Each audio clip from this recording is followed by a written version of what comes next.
नमस्कार दोस्तों, मैं आपका कौशल किशोर और आप देख रहे हैं 24 प्रेस। आज मैं आपको जानकारी दूंगा कि रुद्राभिषेक कब कराना चाहिए और इसकी क्या विशेषता है सनातन धर्म में, और इसके क्या सामग्रियाँ यूज होती हैं और इसके करने से क्या लाभ होते हैं सनातन धर्म में। और जो हिंदू धर्म को मानने वाले लोग हैं वो इसको सावन मास में ही क्यों करते हैं, इन सब चीज़ों की जानकारी के लिए हमारे पंडित जी हमारे साथ हैं। सत्यप्रकाश शास्त्री जी, जो कि कथावाचक भी हैं और बहुत अच्छी कथा भी कहते हैं, और कुछ दिनों बाद ये कथा भी करने वाले हैं। सर, सबसे पहले तो प्रणाम पंडित जी। जय राधे राधे।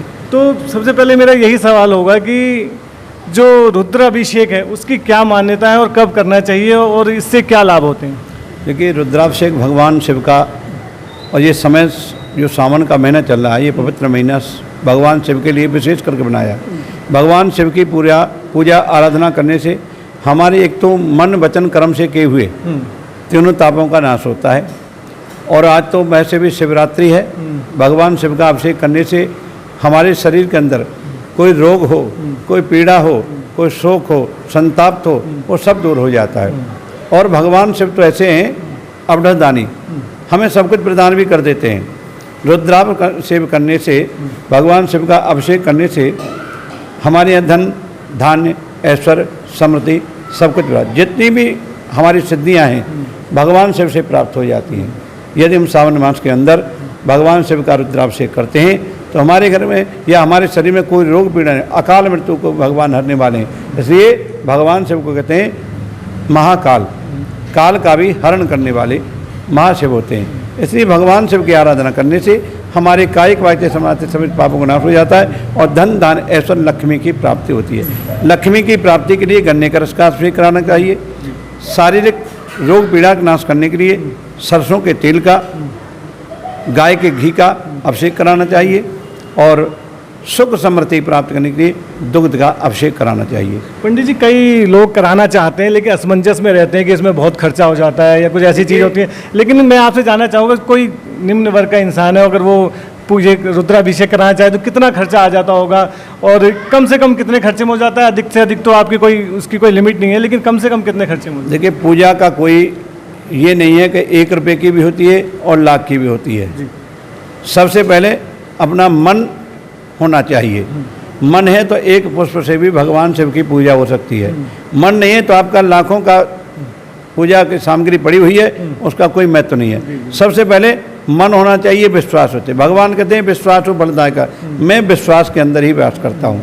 जहाँ विश्वास है मैं हर जगह व्याप्त हूँ। ये नहीं कि मैं मंदिर में ही बैठा हूँ, हर कण में मेरा वास है, हर कण में मैं वास करता हूँ। और जहाँ मुझे मेरा भक्त याद करता, मैं वहीं पर प्रकट भी होता हूँ। और पूजा की कोई सामग्री की कोई आवश्यकता नहीं है, केवल जल लो, भगवान शिव का अभिषेक कर सकते हैं आप। कोई ज़रूरत नहीं बहुत पैसे की।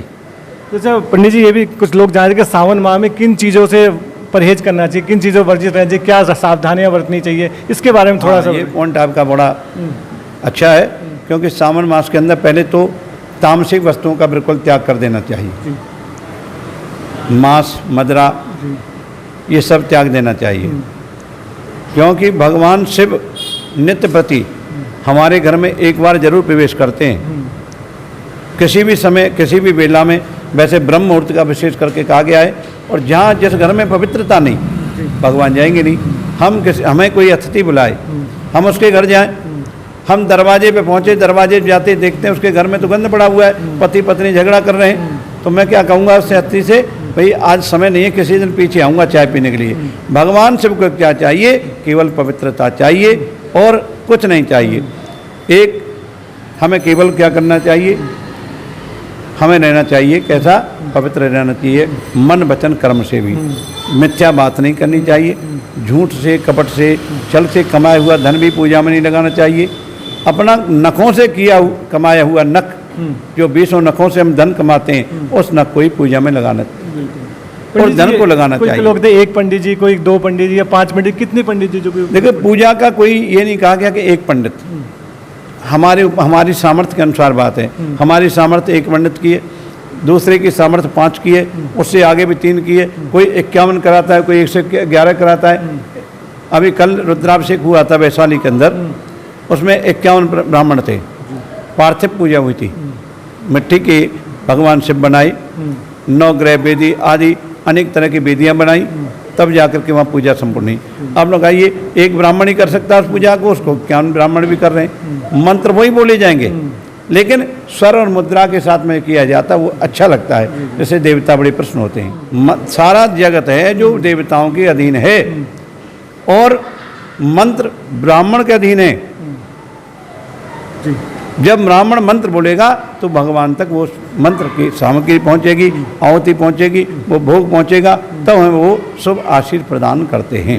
बहुत बहुत धन्यवाद पंडित जी। अब बस आगे का कार्यक्रम चालू करते हैं। पंडित जी से हमने रिक्वेस्ट की कि 24 प्रेस के लिए भी एक रुद्राभिषेक कराया जाए। मैं भी रुद्राभिषेक करूंगा और उसमें जो भी बारीकियां होंगी, कैसे होता है, वो भी आपको दिखाऊंगा। इसमें क्या प्रक्रिया होती है, क्या क्या सामग्री लगती है, सारी प्रक्रिया आपको दिखाऊंगा। और जिसमें जो भी सावधानी है वो तो आप पंडित जी ने बता दिए, लेकिन अब रुद्राभिषेक करने चलते हैं और देखते हैं कि रुद्राभिषेक होता कैसे और उसका पालन क्या करना चाहिए, कैसे पंडित जी जैसे जैसे कहेंगे हम उसका पालन करेंगे और पूरा रुद्राभिषेक करेंगे। और हम आशा करते हैं कि भगवान भोले की कृपा हम पर बनी रहे।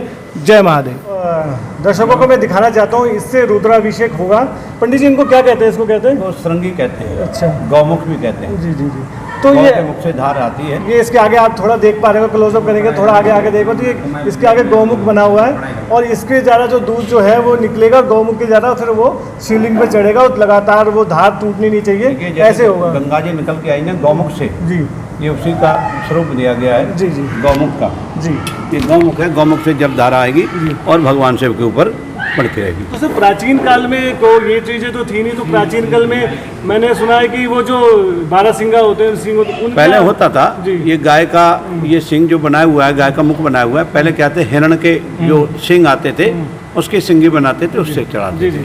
पंडित जी कह रहे पहले 12 सिंगा उनके आते थे, लेकिन अब वैसे भी सरकार ने रोक लगा दी इन सब चीज़ों पे। और अभी भी जैसे कोई मृतक है और उनका सिंग निकाल दिया जाए उससे बनाते हैं तो है, लेकिन इस आजकल जो ये चल गया और ये रेडीमेड है और इससे ही हम रुद्राभिषेक करेंगे। चलो आगे बढ़ते हैं। चलिए आगे।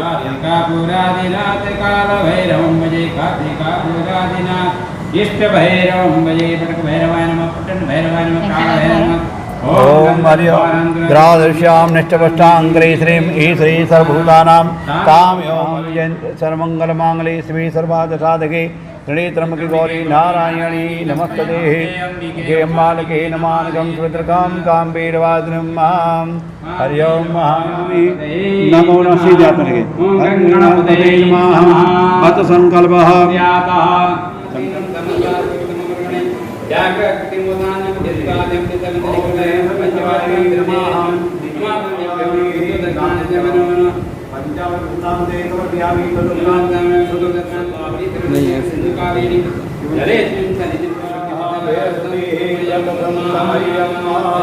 वैष्णान्ते समर्पयामि वैष्णान्ते समर्पयामि हरि ओम हरि ओम वैष्णान्ते समर्पयामि हरि ओम हरि ओम महावैद्यनाथं समर्पयामि हरि ओम ओम शुद्धवाला सर्वशुद्धवानो हरि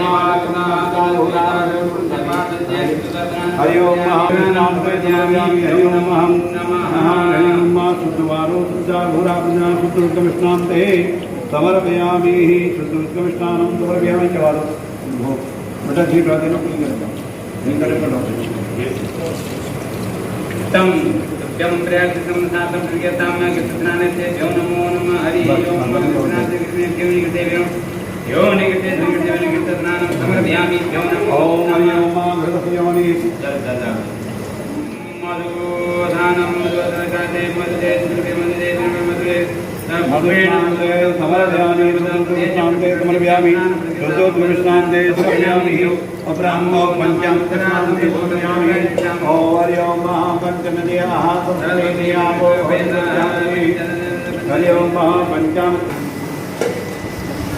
चक्रस्नानं समर्पयामि गन्धोदानं समर्पयामि भ्यो नमः हरि ओम समर्पयामि गन्धेन समर्पयामि भ्यो नमः गन्धोत्तमस्नान्ते हरि ओम त्र्यम्बकं यजामहे सुगन्धिं पुष्पवर्धनं उर्वारुकं निर्दुर्मुखी मामलामः हरि ओम स्नानं समर्पयामि थोड़ा पीछे रह जाइए।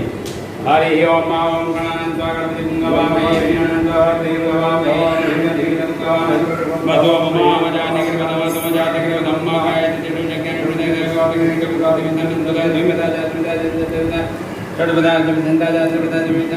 हरि ओम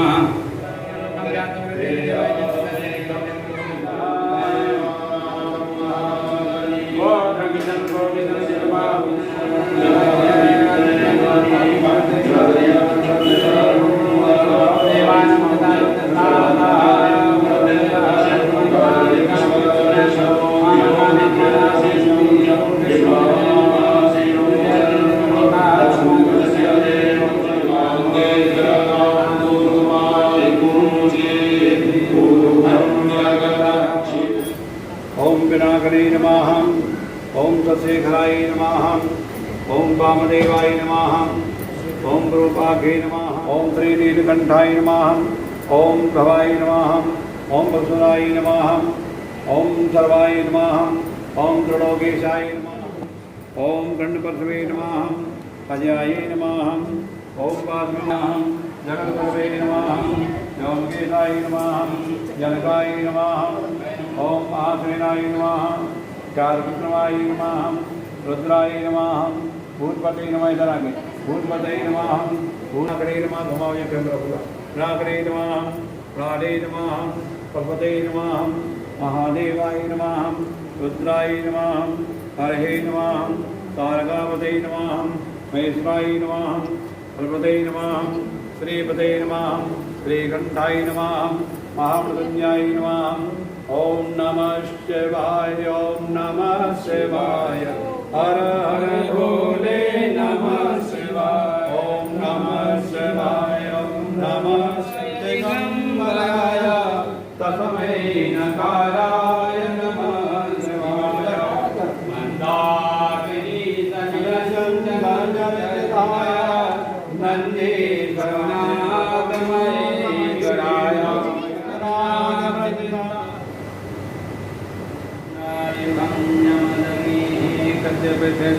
ज़्यादा लग गया।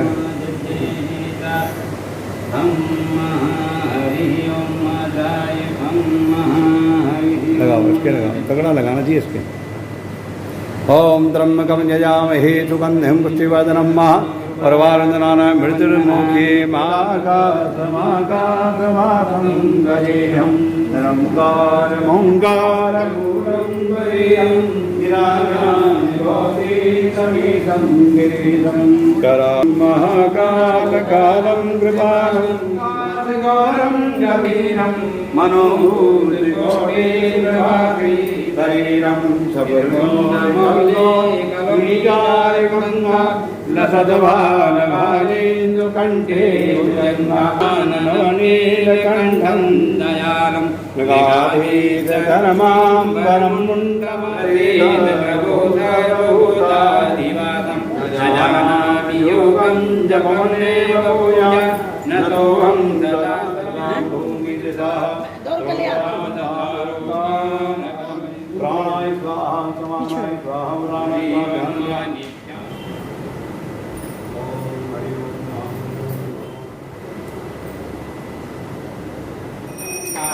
बोले पार्वती का प्यारा बोले ओले प्यारा बोले दीने बन चंदारी नारे ऊपर जलधारा ओम हर हर महादेव ओम भवानी स्वयं नमामि देव माता जगदा तमेवा तुमेव बंधु सदा हरिलाल की जय। प्राणियों में इस प्रकार कल्याण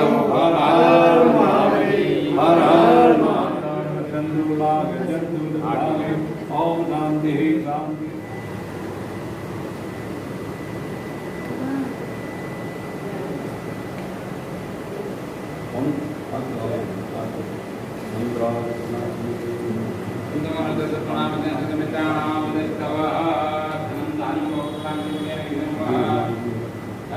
तो दर्शकों, हमारी कोशिश थी कि रुद्राभिषेक की पूरी प्रक्रिया आपको दिखाई जाए और उसके छोटे बड़े जो भी चीज़ें थी पंडित जी ने पूरे अपना अनुष्ठान से किया और सारी रीति रिवाज से सारा इसको संपन्न किया रुद्राभिषेक को। और मैं जाते जाते पंडित जी, आप जाते जाते कुछ दर्शकों के लिए क्या कहना चाहेंगे? देखिए, भगवान शिव तो ऐसे हैं, भगवान शिव को किसी भाव से आप मानिए, भगवान को भाव से कुभाव से कैसे भी आप जल अर्पण करें, आपके घर में सुख संपत्ति सब कुछ प्राप्त होगा, संतान सुख प्राप्त होगा। जिस घर में संतान नहीं होती, भगवान शिव की पूजा करने से संतान की भी प्राप्ति होती है। जिस कन्या का विवाह नहीं होता, वो भी यदि भगवान शिव का अर्चन करती है, भगवान शिव का व्रत करती है, सोमवार का व्रत करती है, तो उसे भी अच्छे वर की प्राप्त होती है। जो बच्चे पढ़ने लिखने वाले हैं, वो बच्चे भी भगवान का शिवार्चन करते हैं, उनको भी विद्या की प्राप्ति होती है, सरस्वती की प्राप्ति होती है।